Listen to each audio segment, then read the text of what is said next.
Be honest with me. How would you react if your own father announced at a family dinner that you should cease to exist? Would you cry? Fight back? Or would you do what I did? Grant his wish in the most devastating way possible. December 23rd, 6 p.m. 18 family members gathered in the Seattle mansion I'd been secretly funding. My father, the great Dr. Robert Ifield, stood up with his wineglass and declared, "The best Christmas gift would be if Willow disappeared from this family entirely." The whole family went silent. No one defended me. My brother laughed. They had no idea they were applauding their own financial ruin. See, while they mocked my useless tech career, I'd been paying $4,800 monthly for their utilities, covering Dad's missed mortgage payments and co-signing the very loan that kept a roof over their heads. Total damage, $500,400 over 8 years. I'm Willow, 32 years old, and tomorrow at the hospital's biggest gala, I would reveal something that would make my father wish he'd never opened his mouth. I was about to become his boss. If you're watching this, please subscribe and let me know where you are watching from. The Ifield name carries weight in Seattle medical circles. 3 generations of doctors, all trained at prestigious institutions, all published in renowned journals. My grandfather pioneered cardiac surgery techniques still taught today. My father, Dr. Robert Ifield, heads the surgical department at Seattle Grace Hospital. My brother Michael just completed his residency in neurosurgery. Then there's me, the family disappointment who chose computer science over medicine. Every Sunday dinner at our Queen Anne mansion became a masterclass in subtle humiliation. While Michael regaled everyone with OR victories, I sat quietly, knowing my work in healthcare AI meant nothing to them. "Willow plays with computers," my father would say, waving dismissively. "Not exactly saving lives." The irony burned. I'd been co-signer on the very mortgage for this house since 2016, when Dad's malpractice settlement tanked his credit score. Without my 790 FICO score, he'd never have qualified for that coveted 3.9% rate. But in his mind, co-signing wasn't real contribution. Neither was paying every single utility bill: electricity, water, gas, internet, property taxes, HOA fees. Month after month, $4,800 disappeared from my account to keep their lights on, their heated floors warm, their infinity pool sparkling. Dad knew, of course. He'd even mentioned it once. "Well, someone should contribute something since you're not carrying on the family legacy." As if $460,800 over 8 years was pocket change. As if the 11 times I'd covered his forgotten mortgage payments, another $39,600, meant nothing. But the worst part? How he'd introduce me at hospital events. "This is Willow. She's in computers." The pause before computers hung in the air like a diagnosis of failure. I kept everything documented in a spreadsheet I'd named Family Support. Every payment meticulously logged with dates, amounts, confirmation numbers. 8 years of financial devotion reduced to rows and columns that told a story no one wanted to hear. Total utilities and property costs: $460,800. Emergency mortgage coverage: $39,600. Combined contribution: $500,400. $500,000 that my father dismissed as token gestures. The spreadsheet became my secret comfort during family gatherings. While Dad praised Michael's real accomplishments and aunts cooed over his bright future, I'd mentally review my PayPal receipts, my bank transfers, my auto payment confirmations. Evidence of love measured in dollars that bought me nothing but dismissal. "Michael's promotion means he'll finally out-earn Willow," Dad announced at Thanksgiving, raising his wine glass.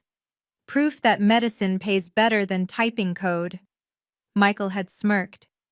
"At least my work requires actual skill, not just Googling solutions." Mom had laughed, actually laughed. "Oh, Michael, be nice to your sister. Not everyone can handle the pressure of real responsibility." Real responsibility.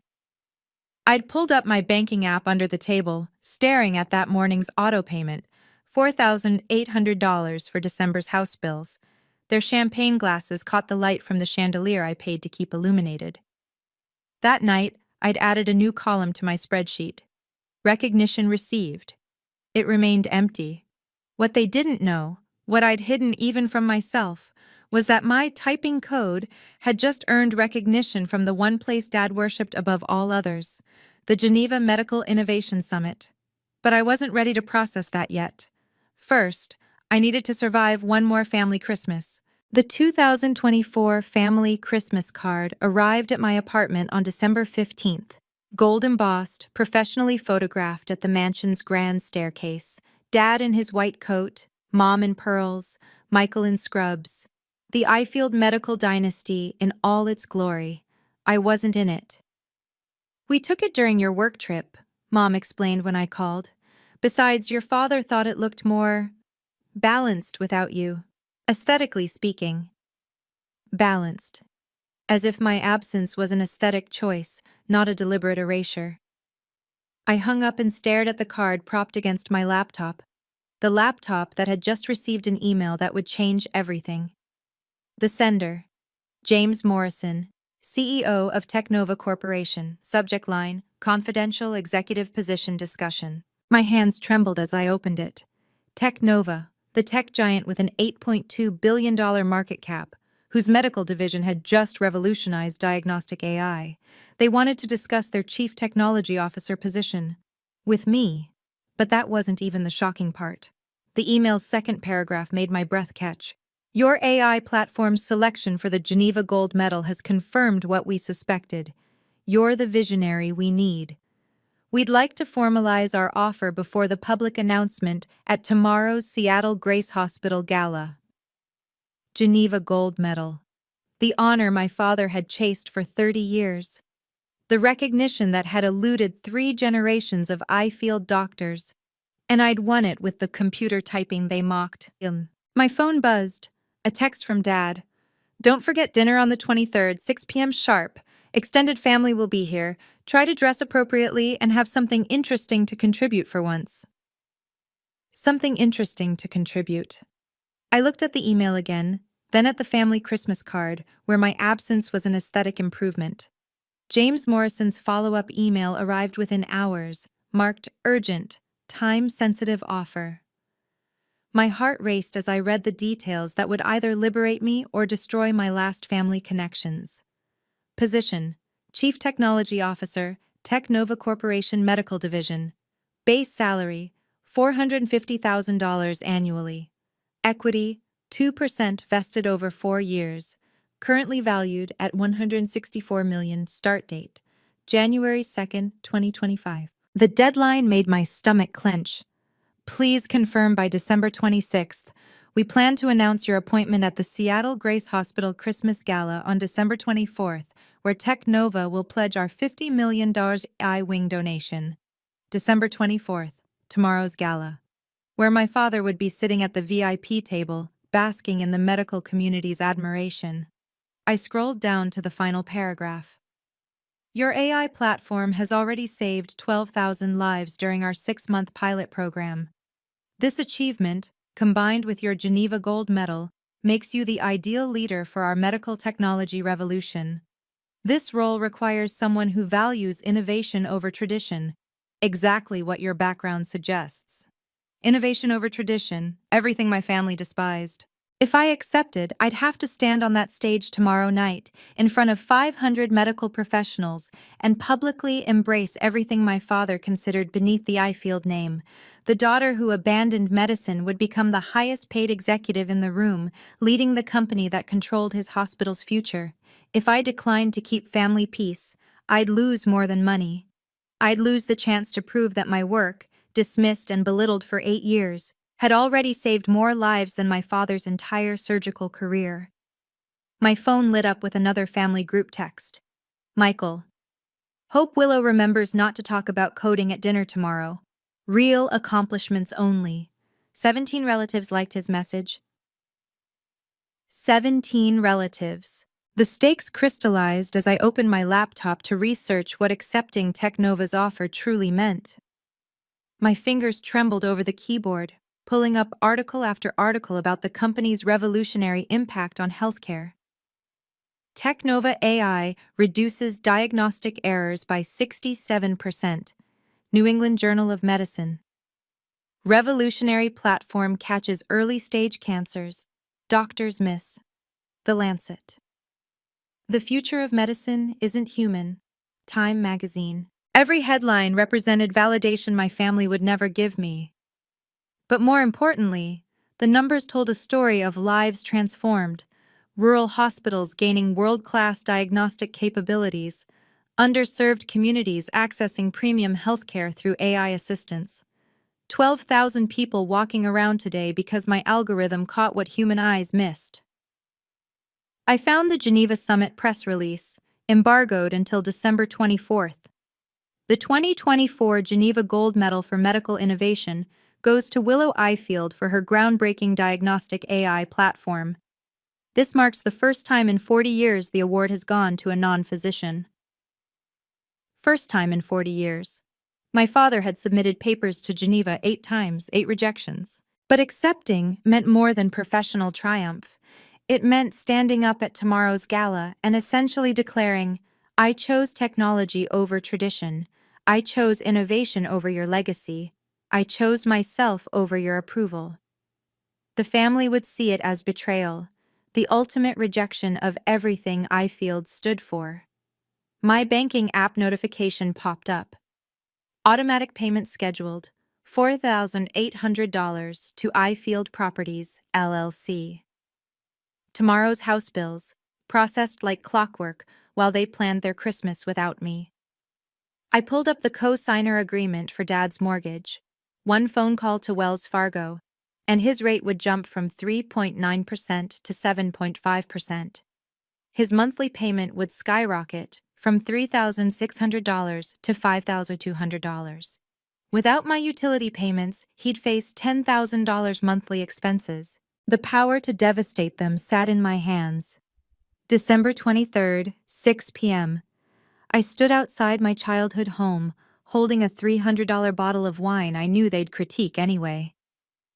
Through the frosted windows, warm light spilled onto the manicured lawn I'd paid to maintain. 18 cars lined the circular driveway. The full Ifield extended family had assembled. Inside, the interrogation began immediately. Still typing code? Aunt Helen asked, her voice dripping condescension. Still saving lives? I responded quietly. Uncle Richard laughed. She thinks computers save lives. Robert, where did this one get her delusions? From her mother's side, clearly, Dad said, earning chuckles around the room.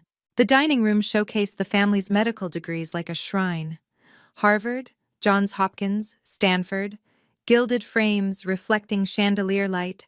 My MIT diploma wasn't there. It never had been.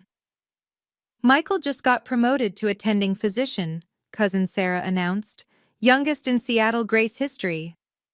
Following in Robert's footsteps beautifully, Grandmother Ifield nodded approvingly. At least we have one child maintaining standards. Michael smirked at me across the table. Don't look so glum, Willow. Someone has to be the family cautionary tale about wasted potential. Speaking of waste, Dad interjected, Willow, are you still renting that cramped apartment? At your age, Michael owned his first condo. I've been busy paying for this house, I said quietly. The room went silent for a heartbeat. Contributing to utilities isn't paying for the house, Dad scoffed. And co-signing was the least you could do considering we raised you. The least I could do? My voice stayed level. 8 years, $500,000. Money isn't achievement, Dad's voice turned ice cold. It's not legacy. It's not saving lives. You're right, I said. It's not. Tomorrow he'd learn what was. $500,000? Aunt Helen laughed sharply. Don't exaggerate, dear. I pulled out my phone, opening the spreadsheet I'd memorized. Utilities, property taxes, HOA fees, $4,800 monthly for 96 months, plus 11 emergency mortgage payments when Dad forgot. Total $500, $400. Forgot? Dad's face reddened. Strategic payment delays for investment liquidity. Is that what we're calling it? I kept my voice steady. The bank calls it delinquency. Michael slammed his wine glass down. You think paying bills makes you special? No. I think paying bills while being told I contribute nothing makes me done.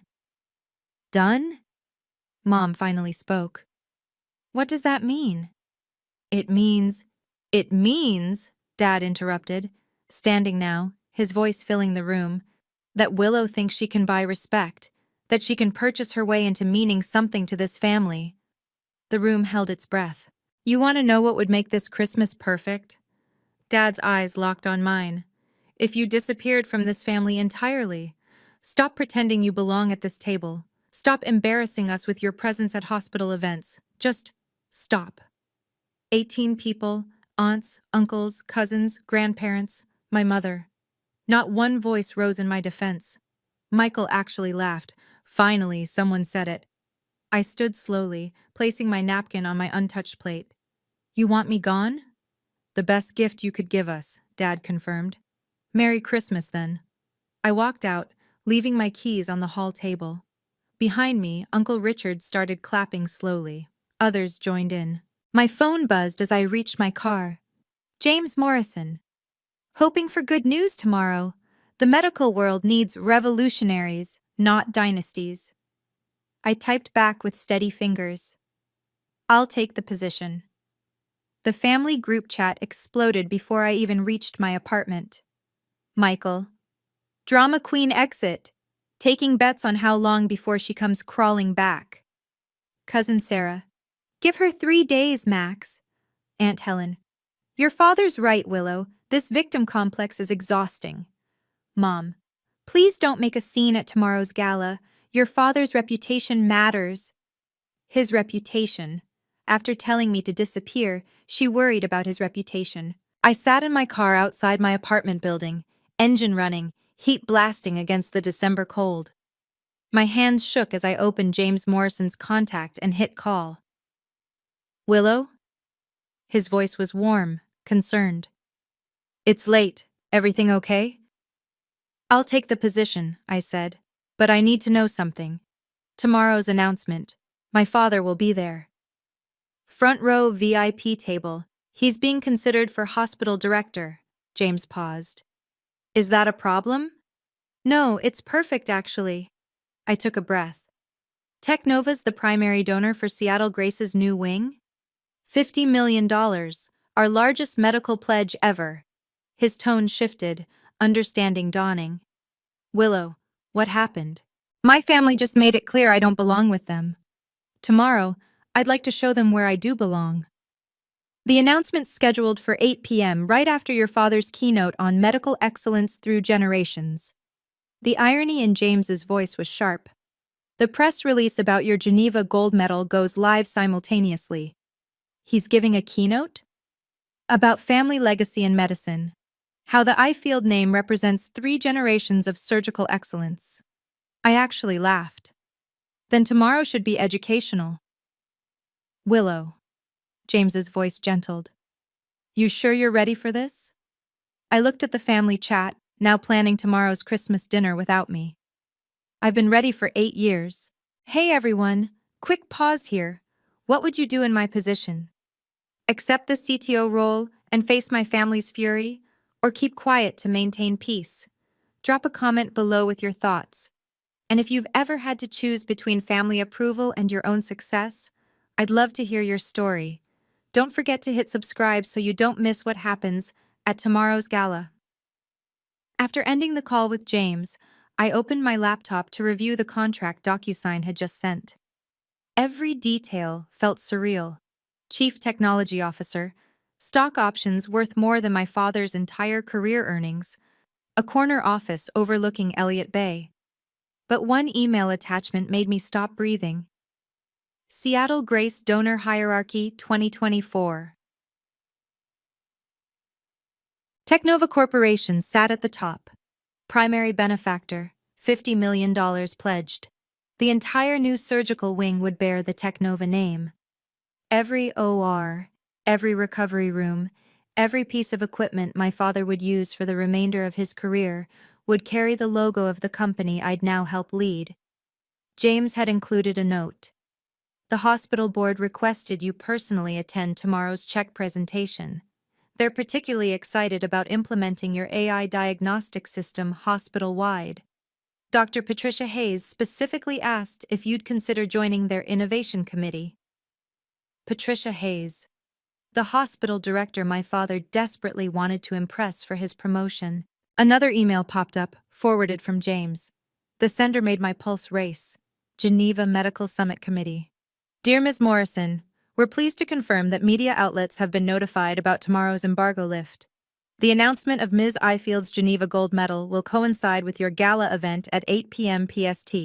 Reuters, Associated Press, and Medical Innovation Quarterly have all confirmed coverage. The Seattle Times specifically requested an exclusive interview with Ms. Ifield about becoming the first non-physician recipient in 40 years. First non-physician in 40 years. My father had submitted 8 papers, 8 rejections, and I'd won with the work he called playing with computers. I signed the DocuSign with my finger on the trackpad. The timestamp read 11:47 p.m., December 23rd. By tomorrow night, everything would change. My phone rang at 7 a.m. on December 24th. Dr. Patricia Hayes. Willow, I hope I'm not calling too early. Her voice carried an undertone I'd never heard before. Excitement? James Morrison told me the news. Congratulations on CTO. Thank you, Dr. Hayes. Patricia, please, we'll be working closely together. She paused. I need you to know something before tonight. I was on the Geneva Selection Committee. I've read every submission your father ever sent. Competent work, but derivative. Yours? Revolutionary. My throat tightened. He doesn't know I won. No, he doesn't. But he'll find out tonight, along with something else. Her voice dropped. I've been documenting your platform's impact at our partner hospitals. 12,000 lives saved is actually conservative. The real number's closer to 15,000. 15,000? Every case tracked, verified, documented. I'll be presenting this data tonight, right after James announces your appointment. She paused. Your father likes to quote his career statistics. 4,000 successful surgeries over 30 years. You've quadrupled that in 6 months. I stared at my apartment ceiling, processing this. Why are you telling me? Because for 8 years, I've watched Robert diminish your achievements while taking credit for a hospital wing he couldn't afford without your company's donation. Did you know he lists himself as primary facilitator for the Technova partnership? What? Oh yes. On his director application, claims his family connections in technology secured the funding. She laughed bitterly. He means you, of course. The daughter he tells everyone is wasting her life. You rejected his director application? The board meets January 3rd, but between us, a director who publicly disowns the very innovations saving lives? Not exactly leadership material. The pieces were falling into place for tonight's revelation. December 24th, 7 p.m. The grand ballroom at the Fairmont Olympic Hotel glittered with Seattle medical elite. 500 guests in designer gowns and tailored tuxedos, champagne flowing, conversations buzzing about funding, research, and reputation. I entered through the main doors wearing a simple black dress and my MIT alumni pin, the only jewelry I needed. The hostess checked her list, confused. Willow Ifield? You're at Table 1 with Technova Corporation. Table 1. The primary sponsor table, direct sightline to the stage. My father stood at Table 3, the VIP medical staff section, holding court with his surgical colleagues. He hadn't noticed me yet. Michael beside him, gesturing animatedly about some procedure. Mom in her favorite pearls, laughing at someone's joke. Willow! James Morrison's voice cut through the crowd.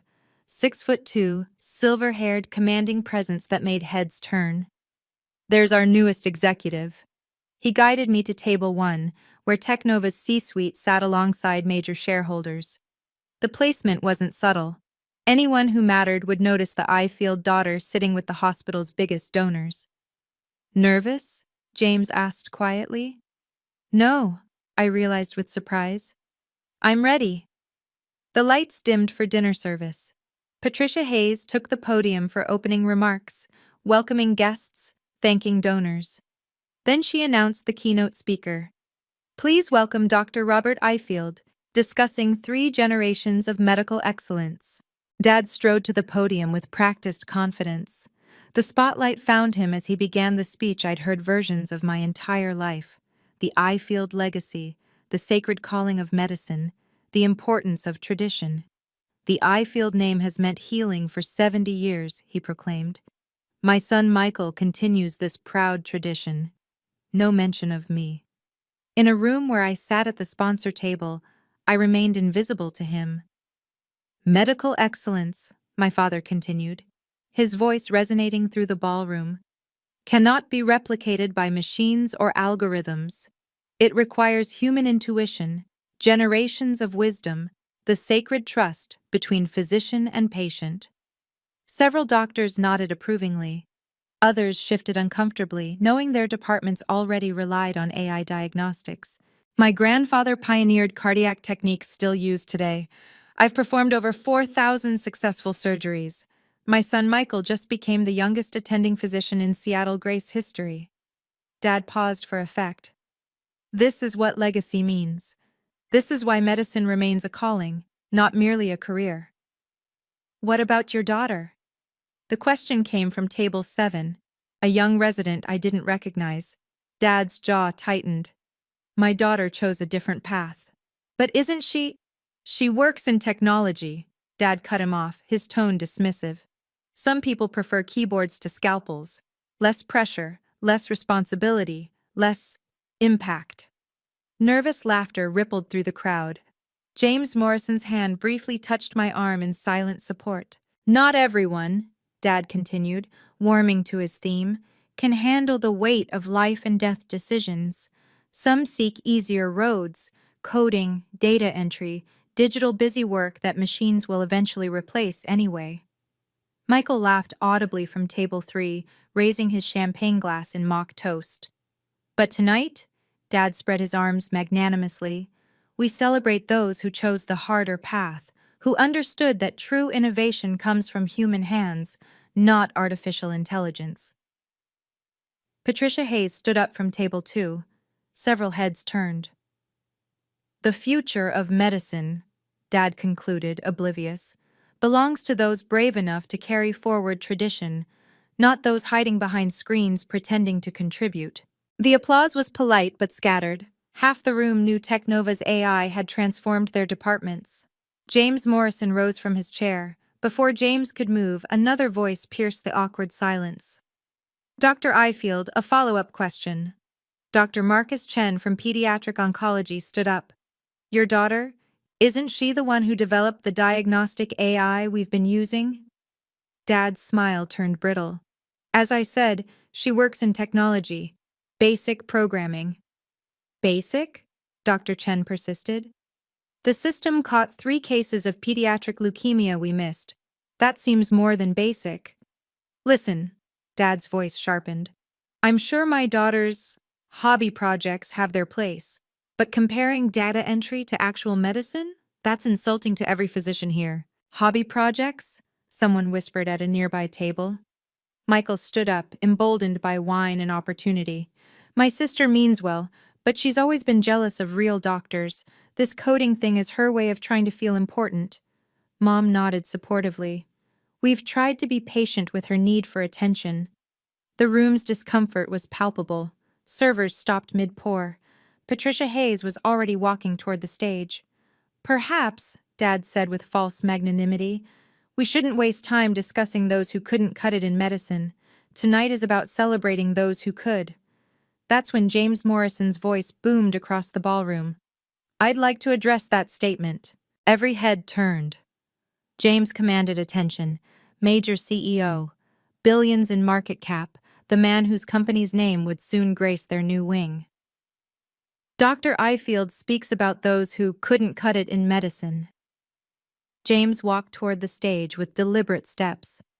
I'm curious if he knows that his daughter just won the Geneva Gold Medal for medical innovation. The sound Dad made wasn't quite a gasp, more like air leaving a punctured lung. That's impossible, he stammered. James smiled. Patricia, would you like to share the verification? Can you believe my father said that about me in front of 500 people?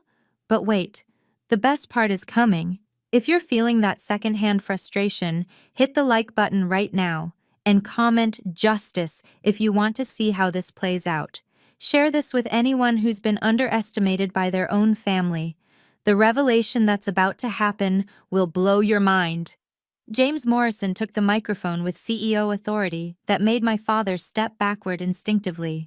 Ladies and gentlemen, I apologize for interrupting, but Technova Corporation has an announcement that can't wait.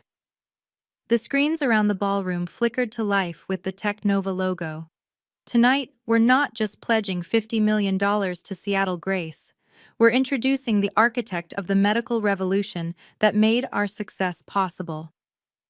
Dad remained frozen at the podium's edge, his face draining of color. 6 months ago, James continued, we implemented an AI diagnostic platform that has transformed healthcare delivery across 47 hospitals. This platform has identified cancers at stage 0, predicted cardiac events weeks in advance, and caught rare diseases that would have killed patients within days. The screens shifted to data visualizations, survival rates, diagnostic accuracy, lives saved. 15,237 lives. James let the number hang in the air. That's not a projection. That's verified, documented reality, each case peer-reviewed and confirmed. Whispers rippled through the crowd. Doctors pulled out phones, checking their own department's statistics. This platform just won the 2024 Geneva Gold Medal for Medical Innovation, the first time in 40 years it's gone to someone without a medical degree. James paused, his eyes finding mine. Because sometimes, the greatest medical breakthroughs come from those brave enough to think beyond tradition. My father's hand gripped the podium's edge, knuckles white. Please welcome Technova's new Chief Technology Officer, the mind behind this revolution, and yes, Dr. Robert Ifield's daughter, Willow Ifield. The spotlight swung from my father to find me at table 1. 500 faces turned. The silence was absolute. I stood slowly, my MIT pin catching the light, and began walking toward the stage. Each step toward the stage felt like shedding 8 years of invisibility. The spotlight followed my path through the ballroom, past tables of surgeons who'd dismissed me, past relatives who'd mocked my choices, past my brother whose champagne glass trembled in his hand. Willow Ifield, James announced again, louder this time. Our new Chief Technology Officer. The words echoed off the ballroom's vaulted ceiling. Someone started clapping. Dr. Chen from Pediatrics. Others joined slowly, uncertain, looking between me and my father who stood statue still at the podium's edge. I climbed the 3 steps to the stage. Dad's eyes met mine. Confusion, disbelief, and something else. Fear? He whispered into the hot mic. That's impossible. She can't be. James handed me the microphone with a subtle nod of encouragement. The weight of it felt right in my hand. Good evening, I said, my voice steady and clear. Yes, I'm Robert Ifield's daughter. The one who chose keyboards over scalpels. The one who couldn't handle real medicine. Michael had dropped into his chair, face ash white. Mom's hand covered her mouth. 12 hours ago, I continued, my father told me the best Christmas gift would be if I disappeared from the family. 18 relatives applauded that suggestion. Gasps rippled through the crowd. Patricia Hayes was recording on her phone. So I'm honoring his wish. I'm disappearing from the Ifield family legacy of traditional medicine. I turned to face my father directly, and appearing as the CTO of the company that will define medicine's future. The screens behind me lit up with the Geneva announcement, my name in bold letters beneath the gold medal image.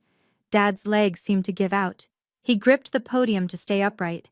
I turned back to the audience, clicking the presentation remote James had discreetly handed me. The screens filled with data I knew by heart. This AI platform started as what my family called a hobby project, something I worked on during the nights I wasn't paying their bills. The spreadsheet appeared briefly, $500 and $400 highlighted. But while I was covering the mortgage on a house I wasn't welcome in, I was also building something that would save lives they couldn't reach. The next slide, before and after diagnostic rates from Seattle Grace's own departments. Radiology, 34% improvement in early detection.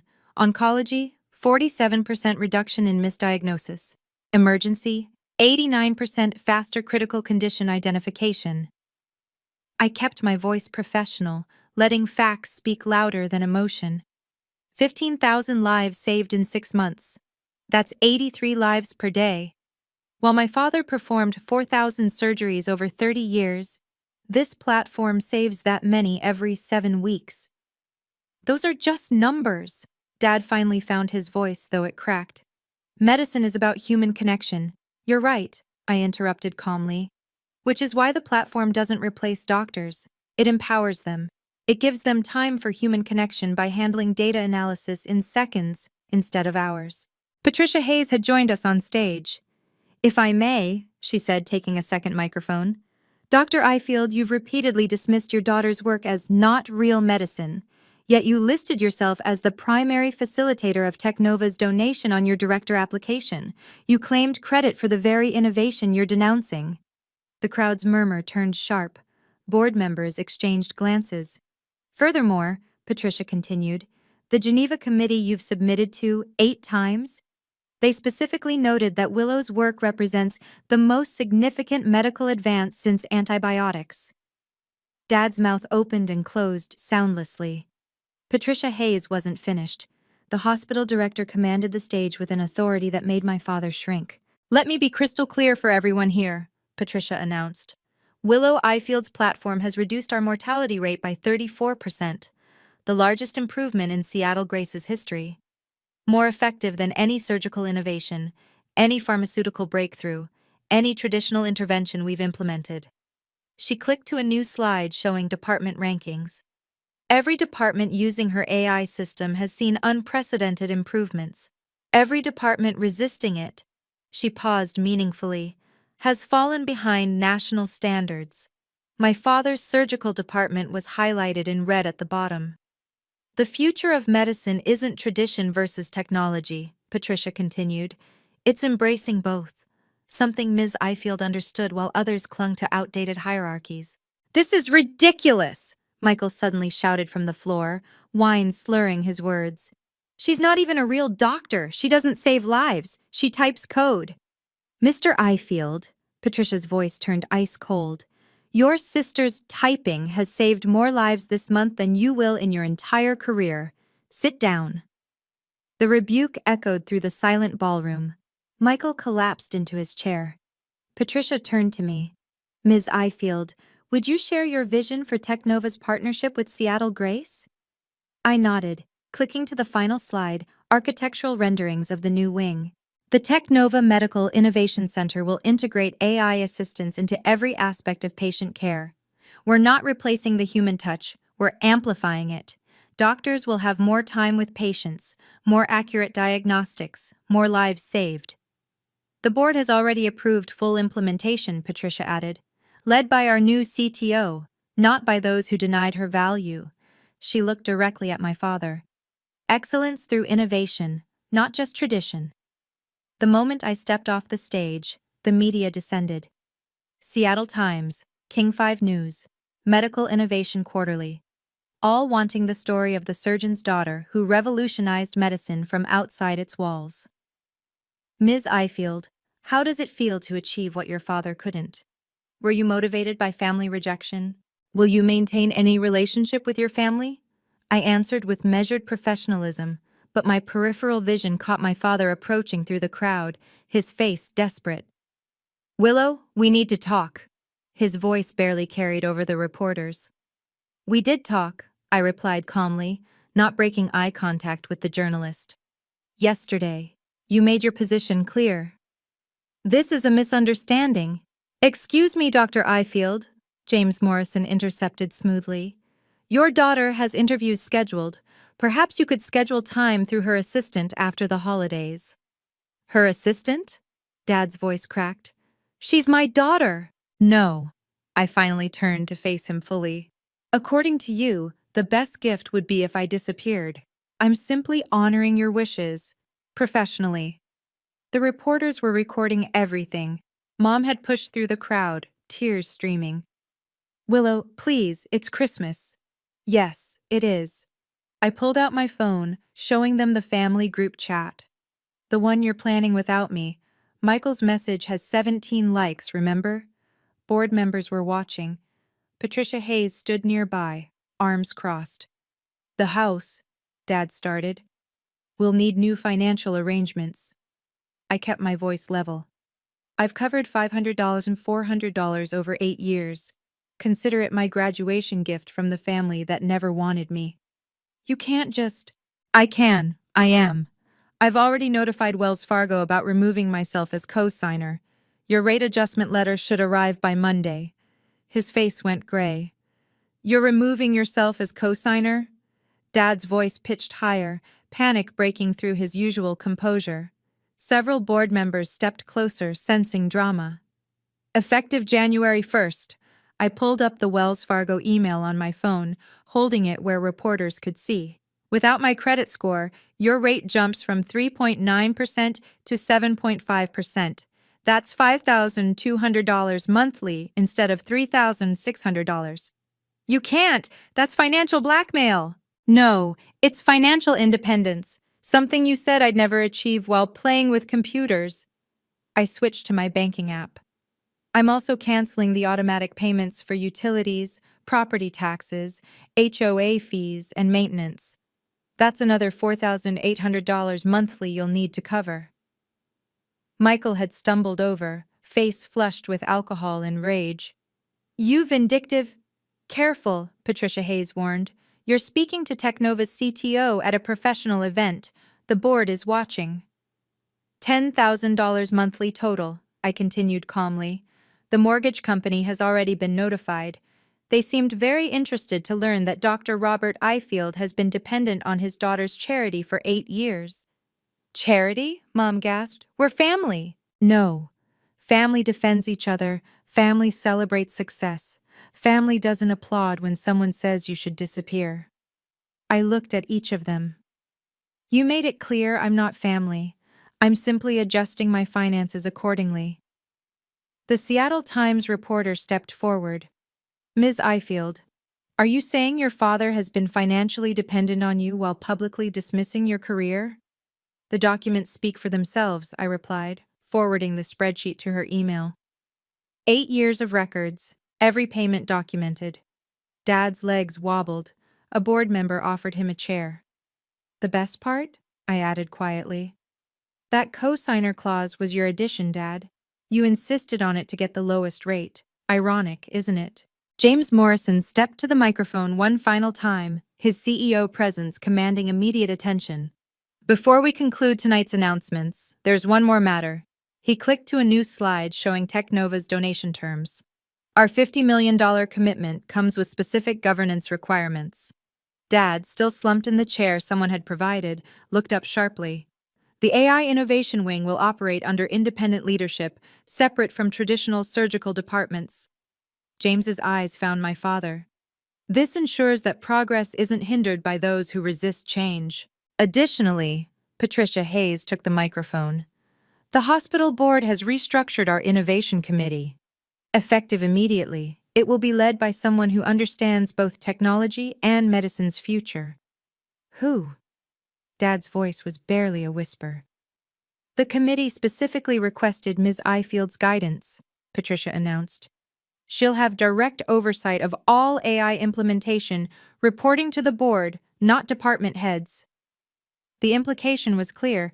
I would have authority over my father's department's technology adoption. This is nepotism in reverse, Michael slurred from the crowd. No, Patricia corrected sharply. Nepotism was promoting you despite mediocre performance because your father was department head. This is meritocracy. She pulled up Michael's performance reviews on the screen, a devastating move. Bottom quartile in diagnostics, multiple patient complaints, 3 near misses this month alone. You can't show that publicly. Dad tried to stand but wobbled. Actually, I can. Board transparency rules when addressing nepotism concerns. Patricia's smile was sharp. Your promotion is under review, Michael. We'll be investigating whether family connections influenced it. Mom was crying openly now. The family members who'd laughed at me yesterday were backing away, distancing themselves from the public humiliation. Merit, I said quietly into the sudden silence. Not name. That's the future of medicine. December 25th, Christmas morning. Seattle Times front page, business section. Tech daughter saves medical dynasty, then cuts it off. My phone hadn't stopped buzzing since midnight. LinkedIn notifications showed 50,000 new followers and counting. The Geneva announcement had gone viral on medical Twitter. Hashtag merit not nepotism was trending. The article was devastating in its thoroughness. Reporter Sarah Chen had done her homework, pulling public records, interviewing hospital staff, documenting every claim. The photo they'd chosen showed the moment of revelation: Dad gripping the podium, me walking toward the stage, the crowd's shocked faces. 8 years of financial support while being publicly dismissed, the article read. Documents show Willow Ifield contributed over $500,000 to maintain the very household that excluded her from their Christmas celebrations. My email inbox exploded. Job offers from Mayo Clinic, Cleveland Clinic, Johns Hopkins. Speaking invitations from Harvard Medical School, Stanford, MIT. Every major medical AI company wanting partnerships.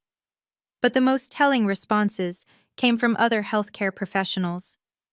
Finally, someone stood up to the old boys club.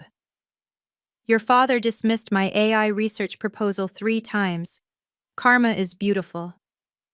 I'm a surgeon's daughter who became a nurse. He told me I couldn't hack real medicine. Thank you for this. The family group chat had gone silent after 37 missed calls from Dad, 23 from Mom, and 1 text from Michael. You've ruined us. No, I thought, scrolling through the opportunities flooding in. I'd freed myself. Local news picked up the story by noon. Prominent surgeon's financial dependence on dismissed daughter exposed at charity gala. By evening, it had gone national. CNN. When family betrayal meets professional triumph, the Willow Ifield story. Every share, every comment, every view was another crack in the Ifield family facade. By December 26th, the family scramble had turned desperate. Dad, 47 missed calls, 23 voicemails ranging from anger to pleading. Willow, this is cruel and unnecessary. Call me immediately. The mortgage company called. You can't do this. Please, your mother is devastated. I'm sorry, okay? Is that what you want to hear? Mom's texts were guilt-laden masterpieces. How could you humiliate us like this? Christmas was ruined without you. Your father hasn't slept. Please come home so we can talk. Michael's emails progressed from rage to panic. You vindictive witch, you've destroyed my career. The board is investigating my promotion. This is your fault. I could lose my license if they find Dad influenced the hiring.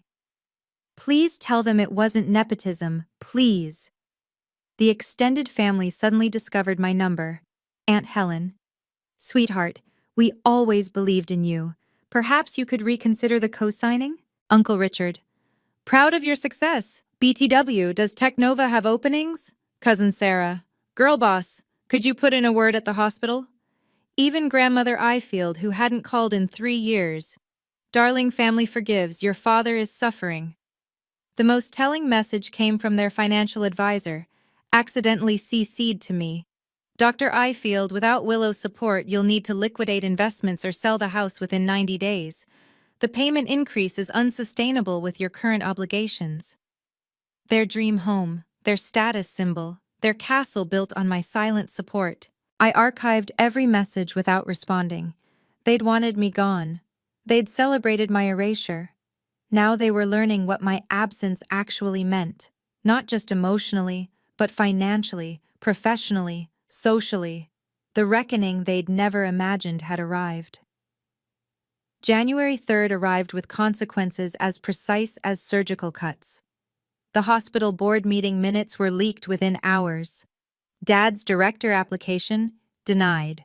The reason cited made headlines in medical blogs: failure to demonstrate inclusive leadership and resistance to innovation adoption. Michael's situation was worse. The investigation into his promotion revealed what everyone suspected: fast-tracked advancement, overlooked performance issues, preferential scheduling. His attending position was revoked, demoted back to senior resident, with mandatory performance improvement plans. "This is your fault," Michael's voicemail screamed. "You destroyed everything." "No," I thought, reading Patricia Hayes' email. "You destroyed yourselves." Patricia had written, "The board was particularly concerned by Dr. Robert Ifield's public dismissal of technology that saved 15,000 lives. How can someone lead a modern hospital while denying modern medicine?" The dominoes kept falling. 3 pharmaceutical companies pulled Robert from their speaker rosters. His anti-AI stance was now problematic for their brand. The medical school canceled his guest lecture series. "We need professors who embrace innovation," the coordinator explained in an email he'd blindly copied me on.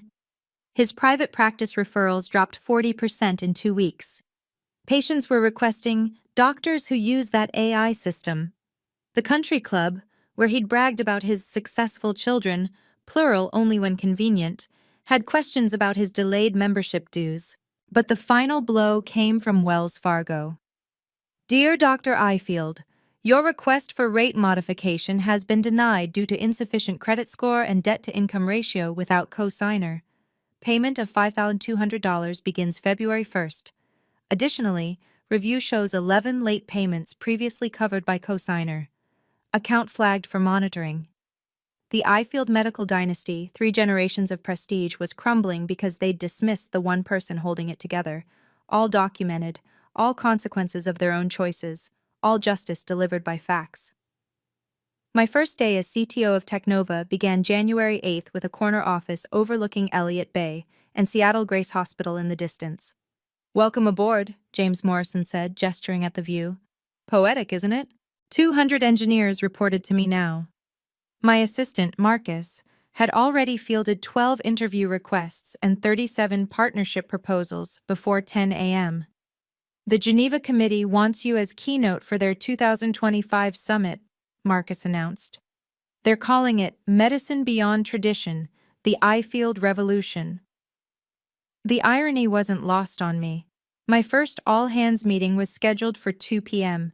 The team had decorated the conference room with congratulations banners and a cake reading to "Saving Lives Without a Scalpel." "Your AI platform went live in 12 more hospitals this week," my engineering director reported. "Current projection, 100,000 lives impacted by Q2. 100,000, a number my father couldn't fathom. The WHO partnership confirmation arrived that afternoon.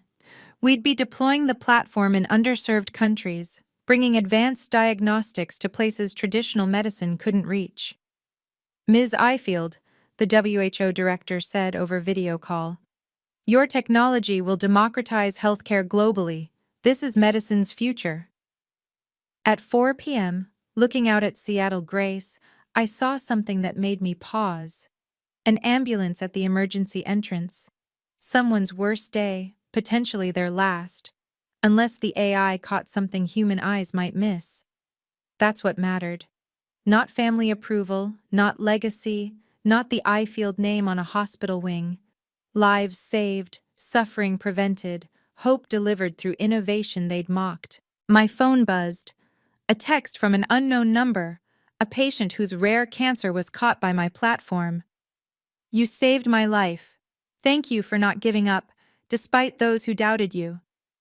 Despite those who doubted me. Despite family who dismissed me. because of that, actually. Christmas morning, 1 year later. December 25th, 2025. I sat in my new Belltown penthouse, coffee in hand, watching the sunrise paint Mount Rainier gold. The family group chat I'd muted months ago showed 847 unread messages. I opened it for the first time since last Christmas. The recent messages were revealing. Mom, Willow, please, we're losing the house. Michael, can we at least talk? I'm struggling with resident salary. Dad, your mother wants you to know we're having Christmas at Aunt Helen's apartment. Apartment. Not the mansion. I typed my first message in a year. I see you're experiencing life without my support. This is not cruelty. It's consequence. You celebrated my erasure from the family. I simply honored your wishes. If you want to reconnect, here are my non-negotiable conditions. 1. Public acknowledgement of 8 years of financial support. 2. Written apology for the Christmas Eve dismissal. 3. Acknowledgement that my work has value equal to medicine. 4. Commitment to therapy, family and individual. 5. Respect for my boundaries going forward. This isn't about money. It's about recognition, respect, and rebuilding on truth, not tradition. You have my terms, the choice is yours. I sent it and closed the app. Within minutes, my phone rang. Mom. I let it go to voicemail. Willow, sweetheart, those conditions, your father's pride, can't we just forget everything and start over? No. Starting over meant they'd learned nothing. Accountability came before absolution. Another call. Dad this time, also to voicemail. This is extortion, Willow. Family doesn't have conditions. But apparently, family could tell you to disappear. Family could mock your career while taking your money. Family could erase you from photos while cashing your checks. That wasn't family. That was exploitation. February 2025. Dad showed up at Technova's headquarters, desperate enough to try ambushing me at work. I need to see my daughter, he told reception, using his most authoritative surgeon voice. I'm sorry, Dr. Ifield, but you're not on Ms. Ifield's approved visitor list, the security guard replied professionally. Would you like to leave a message? I watched it all on my office security monitor. He'd aged years and months, gray stubble, wrinkled suit, the posture of defeat. This is ridiculous. I'm her father. Sir, I'll need you to leave the premises or I'll have to call building security.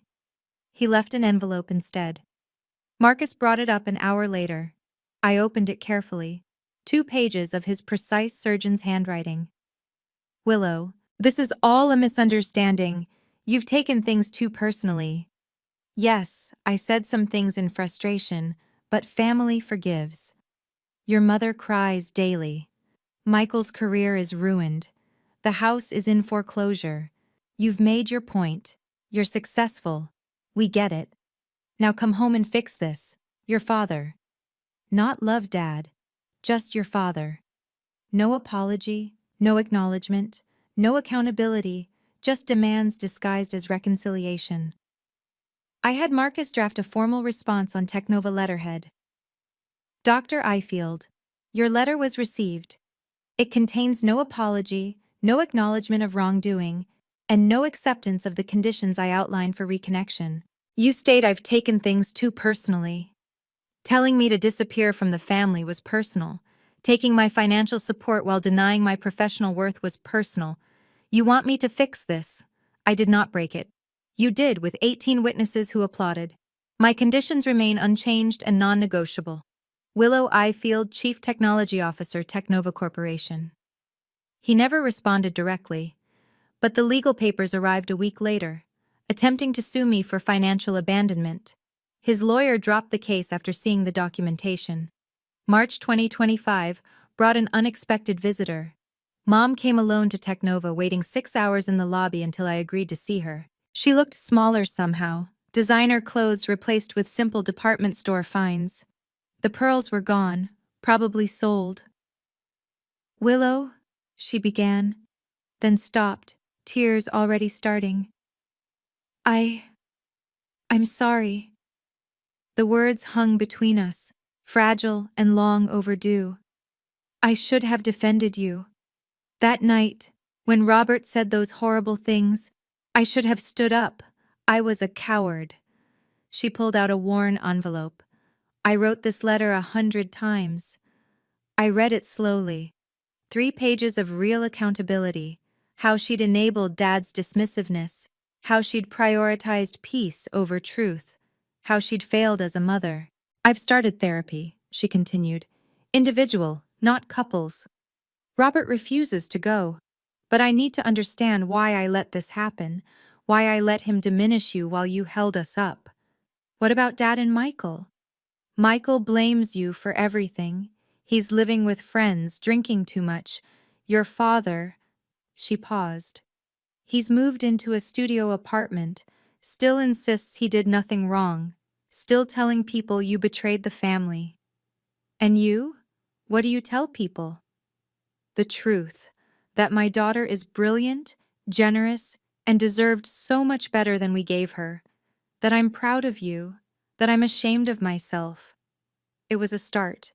Not forgiveness, not reconciliation, but a crack in the wall. Coffee, I said finally. Once a month, neutral location. You don't speak for Dad or Michael. You don't carry messages. You don't guilt trip. Just coffee. I'll take it, she whispered. It's more than I deserve.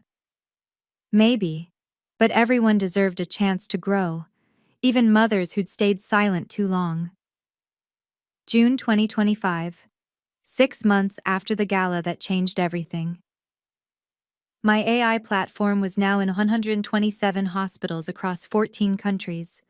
The life counter on my office wall showed 147 lives impacted. By year's end, we'd cross 250,000. The Geneva Summit keynote had been standing room only. Medicine's future, beyond the eye-field legacy, drew record attendance. I never mentioned my father by name, but everyone knew.